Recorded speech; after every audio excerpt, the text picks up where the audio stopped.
What's up, everyone? On this episode of National Board Conversations, we take a trip to South Carolina to chat with Jamie Gregory. She's a National Board Certified teacher from Greenville, South Carolina. We talked to Jamie about the importance of school librarians. She recently wrote a blog for us discussing the importance of advocating for your school librarians and offers some helpful tools to help you with advocating for your own. It was a really fun talk, and without wasting more of your time, here's my conversation with Jamie. Hey, Jamie, how you doing today? Hi, I'm great, thanks. Thanks for taking the time to talk to me. I'm happy to talk to you. So can you give us a brief introduction to yourself, what's your current role, your job, and where you at?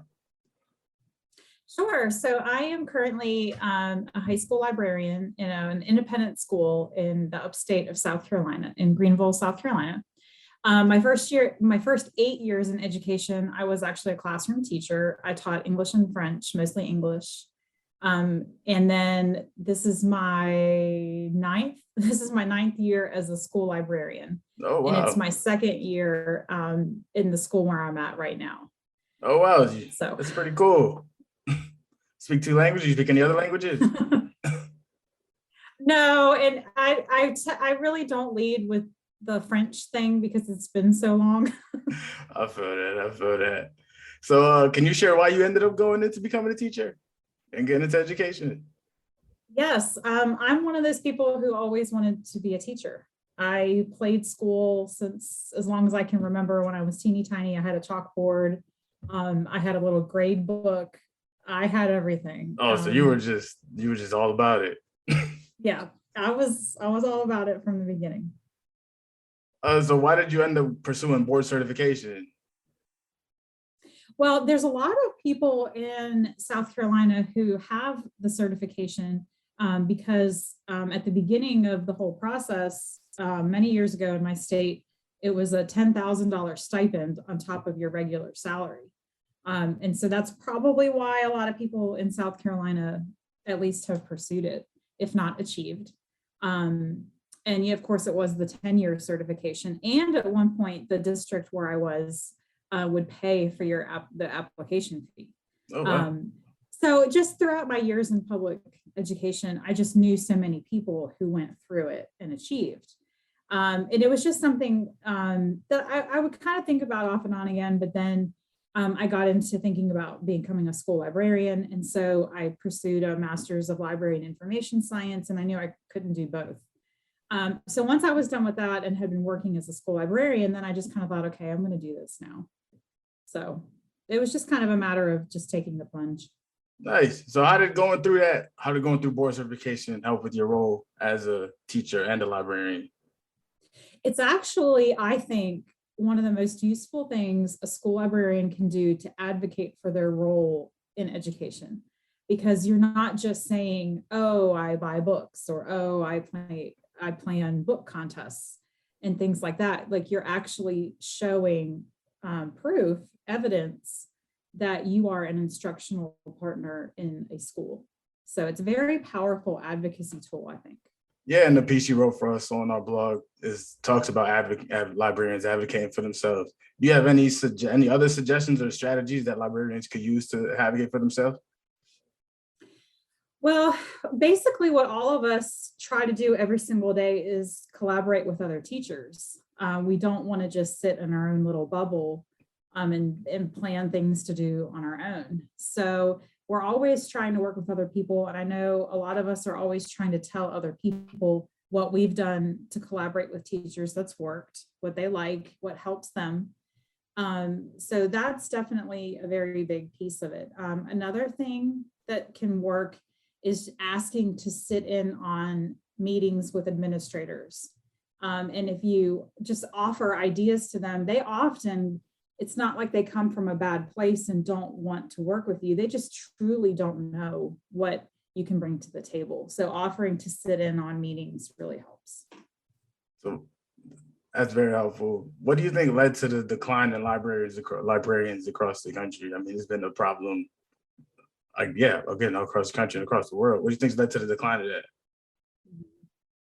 I think part of it is, especially after COVID, a lack of funding. That's always an issue in lots of places, even before COVID. And again, a misunderstanding of the profession. 20, 30 years ago, maybe that you could just have been anybody and they would put you in a school library.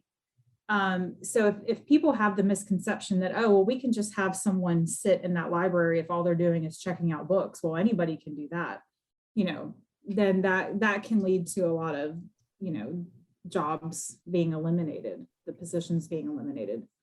So definitely a misconception of what it is that we do. And, the lack of funding can kind of tie into administrators seeing value in you, in your position in the school. If they see how much of an instructional partner you are, then they won't want to let that money go.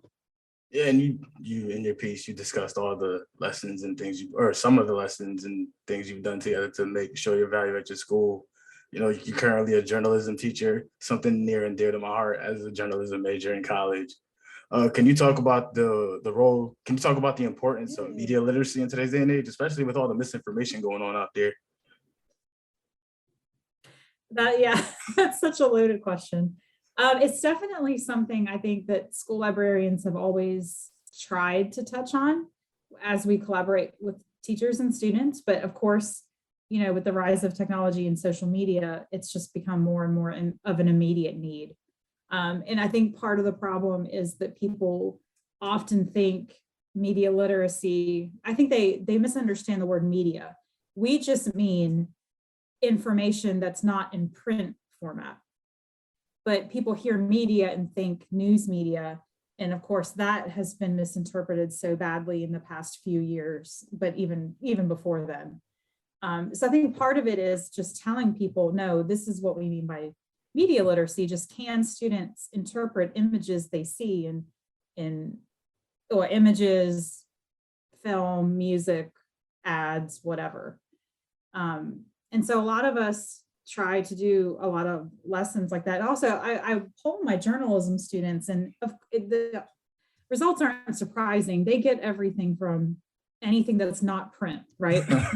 Information. Oh, that's the world we live in, right? So, we have to, and that's fine. I tell them, I'm like, that's totally fine. That's what you do. And that's kind of what we're creating now, that kind of world. So we can't just talk about books in print format. That's not teaching them anything that they could actually use in real life.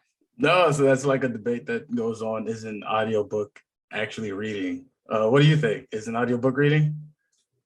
Absolutely.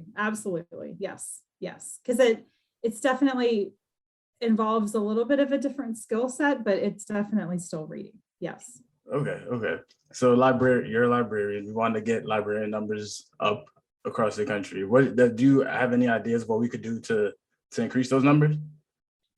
I think one useful tactic is for people, if just to try to find out whatever area you live in, try to find out if your local school districts have certified school librarians in your local schools.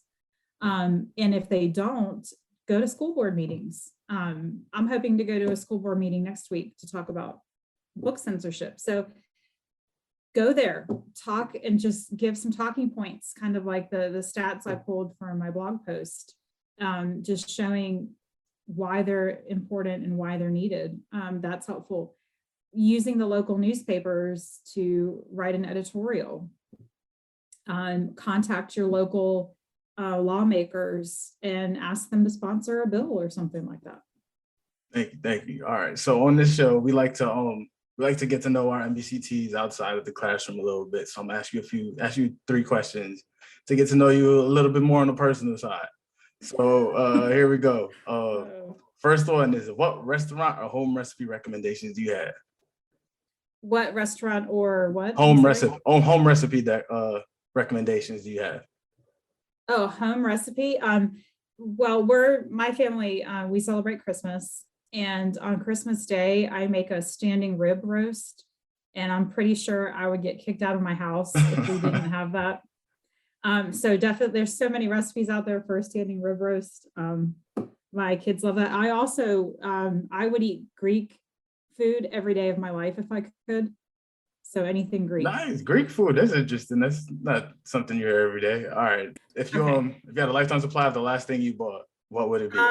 Well, I think the last time I bought anything, I was on my weekly grocery store trip, so it was probably green grapes with Listen, a smart. lifetime supply of groceries is amazing. Yeah, I think that's what it was. Yeah, especially now, especially now. All right, last one. What's the worst physical pain you've ever felt? Oh, the worst physical pain.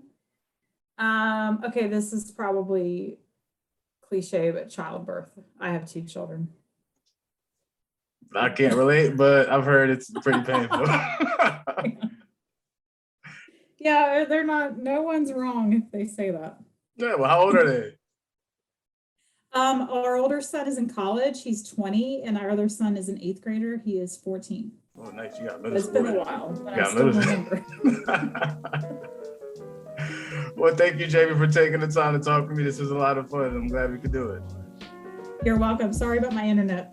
What a fun conversation. I want to thank Jamie for taking the time to chat with me. She offers some helpful tips to help you with your school librarian. Be sure to check out her blog. I'll link to it in the show notes. And thank you for taking the time to listen to National Board Conversations. This is Eddie Santiago signing off until next time. Bye-bye, everyone.